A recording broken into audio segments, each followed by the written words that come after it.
Well, nobody's out here, which is not a surprise because this is a terrible time to hike this mountain or this area. When I checked the forecast, it was supposed to be no snow. It all melted out, and then this last weekend they had about 8 inches. There's still a fair amount here, so I was hoping to trail run this, but I don't think that's going to happen. So unfortunately, you have to hike the mountain you have, not the mountain you want. So I'm a little nervous to see how slushy and muddy this is. This could be an exercise in futility. I could go up and get slogged down by mud and slushy snow a couple miles in, or it could be all right. My worry is that I get up on the mountains and you kind of do these peaks and this traverse, and then you come down to the lake, and then you have to do the last half coming back to the trailhead in this loop along the lake. And that section could just be muddy, fallen trees. I'm not sure. So that's got me a little nervous. Unfortunately, once I get there, it's kind of the point of no return.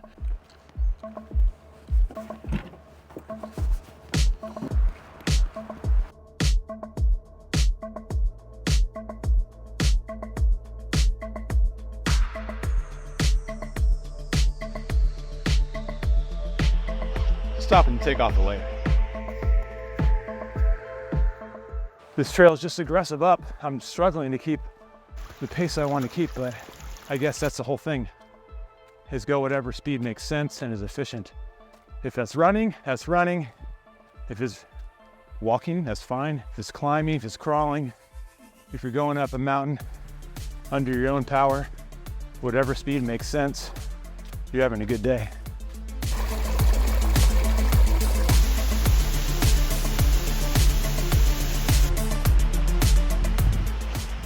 I like this kind of a typical East Coast trail. This is basically walking up the drainage of the mountain. I'm honestly pretty happy about the trail conditions, all things considered. It's slushy here and it's definitely wet. Like I'm walking up a little creek, a shallow creek the whole way, but that's why you wear waterproof shoes.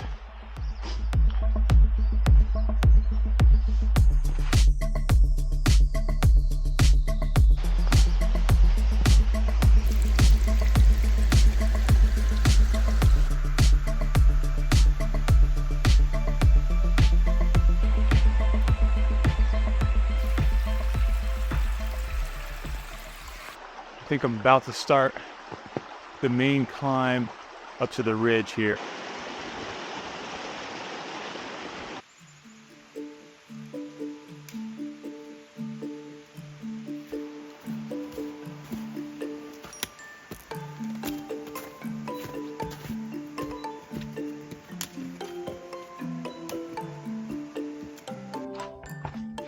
I've gained the ridge and I'm just kind of bouncing along the top here, up and down, but the trees are still really thick and the fog has settled in very nicely. In another week, especially once all the snow melts, it's just going to be a bog.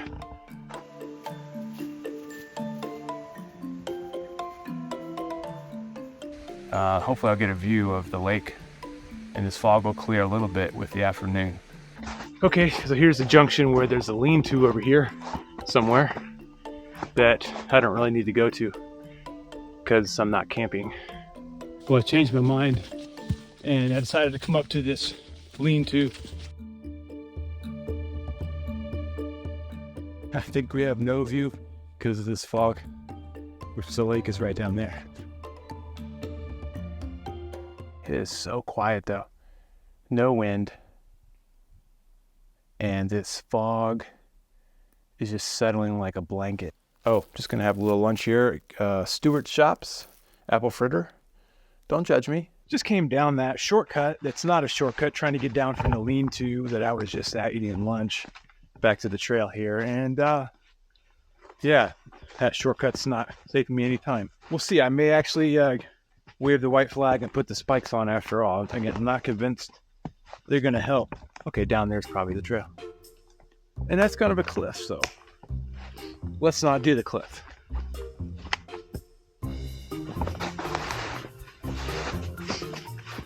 Yeah, okay, now I see why the trail went that way. There basically is a drop off right there that I couldn't really tell from the slope angle on the map that it did that.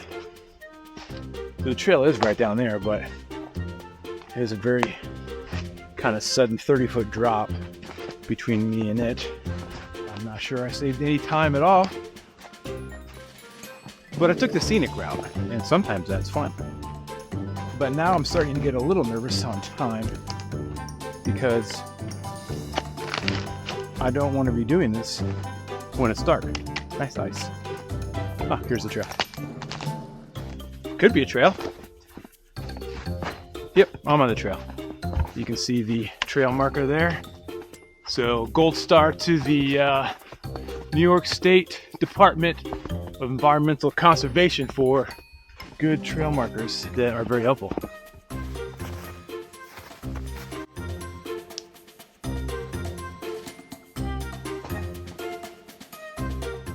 Well, I made it to one of the other peaks on this traverse. I don't think it has a name, but that's it behind me, that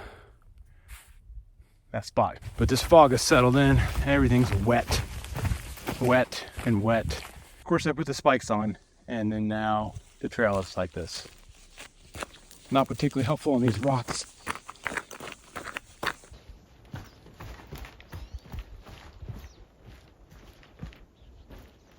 I can see the lake down there, which is really nice. Okay, I get this now. Wow. That's interesting.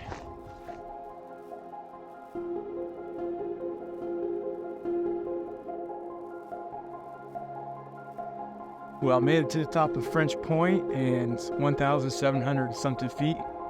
What a treat for a view. I'm so glad the clouds moved out enough for me to see the lake. This is a great spot.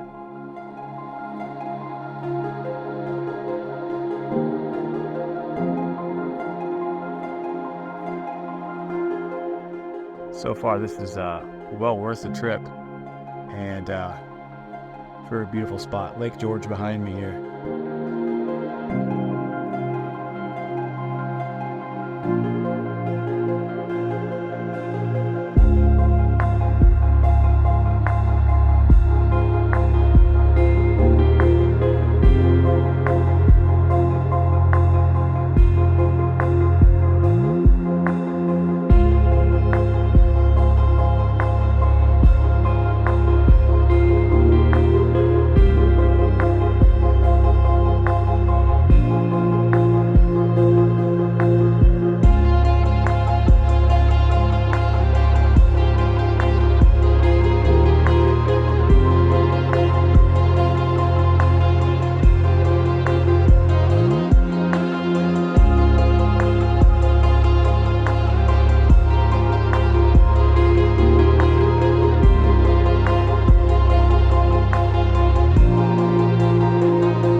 Okay, I lied.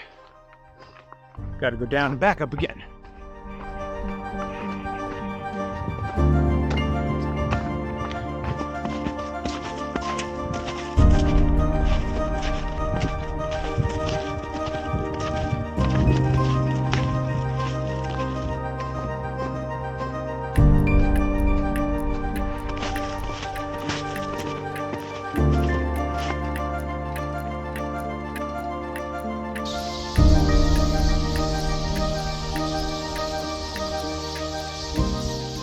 So this is called the Tongue Mountain Range, and a little known fact, it's named that way because the first settler out here was a guy named Frederick Smith, and he had a little cabin kind of near the trailhead. There's a quarry there, apparently 1780s or 90s.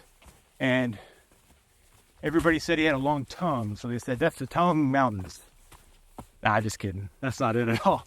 The peninsula just looks like a tongue. At least that's what I think, because I didn't look it up. But you can choose to believe either one of those. One of those might be true.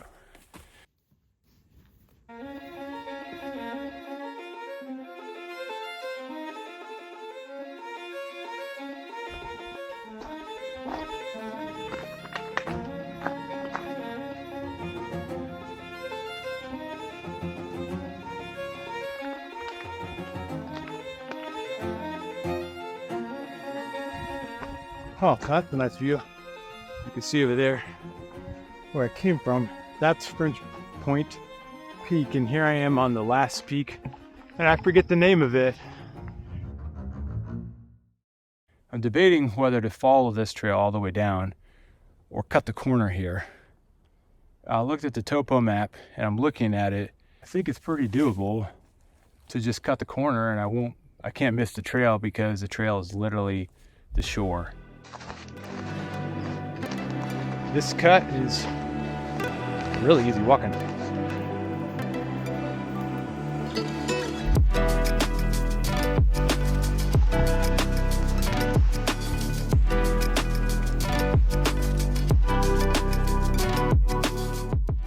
There, you can see the trail behind me. Now I'm on it.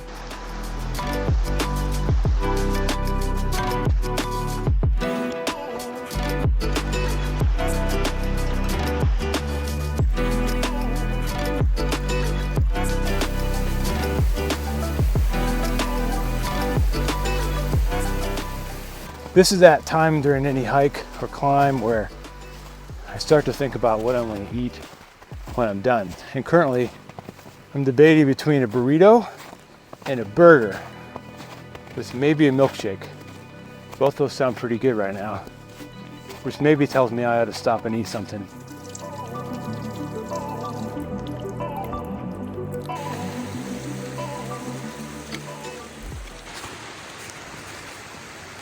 Well, I made it back. It took longer than I thought, but what a spectacular trail. I think it's about to be impassable for a little while because of the mud once the snow melts out. But today was a treat. I didn't see a single soul the entire day. I'm gonna sign out the book here.